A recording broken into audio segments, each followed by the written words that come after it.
Bus, good. Boat, bad. Bus, good. Boat, bad. Bad egg. You know how to start at something like that. I can't do it normal, you know that. Yeah, always that. Right. But that's, look, you have, obviously you're different. You're on a superstar level, right? So you kind of find yourself in situations under the microscope more than most. What are you doing now to get yourself out of those situations where at least you're either not as sensitive about it, or it doesn't become distracting, or just changes it up? A couple things. One being stay out of the microscope, you know, as much as you can. Find myself at home a lot more and just having a lot of time to myself. Secondly, I stopped taking things personal. You know, come to realize, as much as you want to believe that it's you, you know, whether Odell Beckham Jr., Jay Glazer, it's not you. It's you in that position that you're in.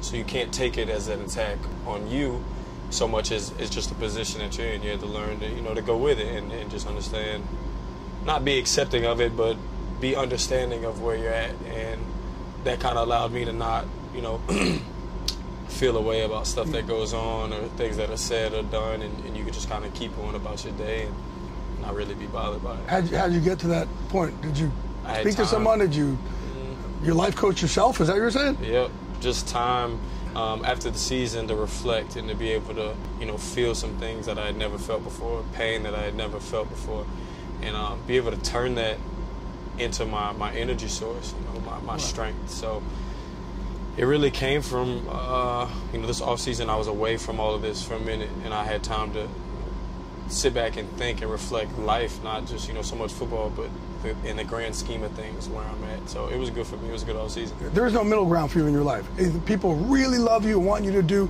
everything spectacular, or man, they want you to fail so badly. You don't have the liberty of a middle ground like the rest of the world. No. Yeah. It's one way or the other. Fortunately, there's a lot of people that want you to fail, but subconsciously, part of that, you know, makes you thrive. It makes me be the best that I can be, along with the people who do believe in me and want to see me do well. Also wanting to show them, you know, that they were right and there was a reason that they were supporting and doing those things. On the field, I know your work ethic, and you're always trying to get better, but we look at it and go, what can you do to get better? What can you do to get better? What have you done to try to get better going into this season? I think it started mentally, just calming a peace, you know, be able to use that rage, that emotion into a purely positive thing. And once I found a way to channel that, or at least for right now, I have it channeled and contained.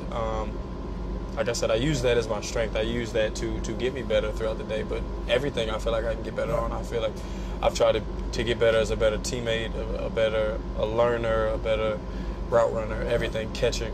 Just doing more of whatever I was doing that and 10 times more. Yeah, because the interesting part also is, as much as you may want to say, well, I don't want to talk about this, or I don't want to talk about this controversy, that controversy, like, you don't decide what's talked about, right? Fans want to talk about it, we want to talk about it, we're going to talk about it. Right. There's really nothing you could do about it, and that's, I think, the biggest part you're saying is accepting that, knowing, right, there's nothing, can't fight it.